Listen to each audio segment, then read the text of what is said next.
다른 과 선생님들이 수술한 경우에 보면 이거 수술에 대한 뭔가 조금 이해를 잘 못하시고 수술에 접근한 거 아닌가 하는 경우들을 간혹 보게 돼요.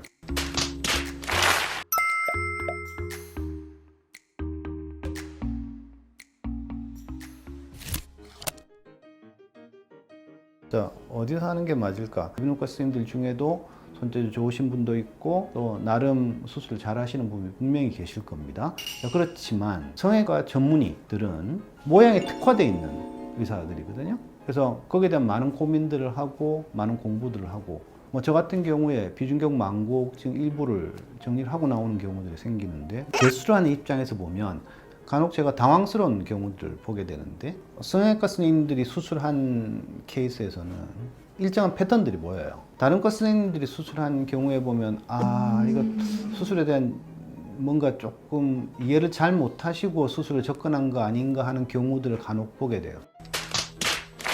특히 코에다가 실이라든지 이런 걸로 모양을 만들겠다고 덤비는 경우, 이런 경우에는 보면 오히려 손상이 많아지고 환자한테 굉장히 피해가 가는 그런 일들이 발생을 하기도 하는 거죠. 자, 그래서 이비인후과 선생님들은 가급적이면 코의 기능적인 문제들에 좀 집중을 해주시면 좋겠고, 코 모양에 관한 문제들은 성형외과 선생님들이 해결을 하도록 놔두시는 게 낫지 않을까 하는 생각이 들어요.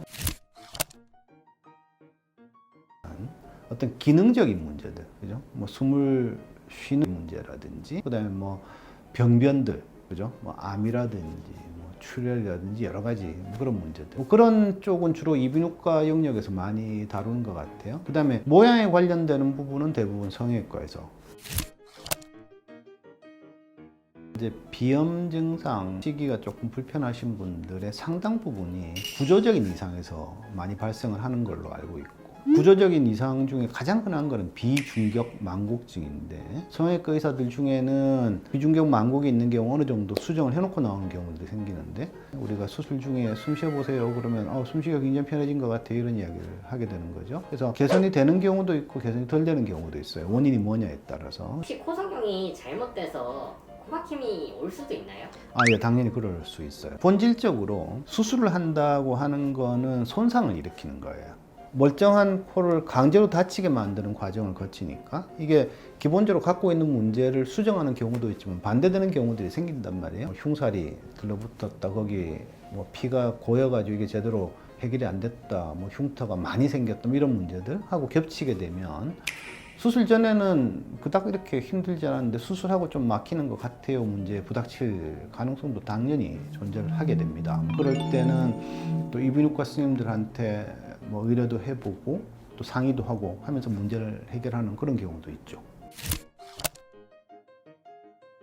일단은 수술하신 선생님하고 먼저 상의를 해봐야 되겠죠. 이게 모양을 만들면서 생긴 문제이면서 그게 이 부분을 해결하면 어느 정도 문제가 해결이 되겠다라고 많이 성형외과 선생님이 판단을 한다면 당연히 어떤 조치를 취해서 문제를 조금 완화를 시키거나 해결을 하게 되실 것이고, 만약 그게 성형외과 선생님의 해결할 수 있는 범위를 벗어나 버리면 그런 문제를 해결하는 게 가능한 다른 과 선생님들, 이비인후과든 어떤 다른 과든 의뢰를 해가지고 문제를 하나씩 해결을 하실 테니까 일단은 수술하신 선생님하고 상의를 해보는 게 굉장히 중요하겠죠.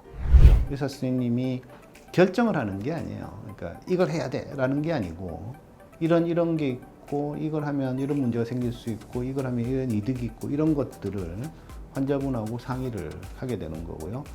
이런 비보험과들, 성형외과 치과 쪽이 이점을 가질 수 있는 게 환자분하고 그래도 다른 과에 비해서는 충분한 상담이 어느 정도는 가능해지니까 이런 것들을 상의를 할 수 있단 말이에요. 사실 비보험과 쪽이 좀 더 환자한테 좀 더 도움이 되는 그 방향일 수도 있다고 생각을 해야 돼요. 되게 반대쪽으로 보시는 분들이 많은데 생각보다는 반대쪽 측면이 굉장히 강해요.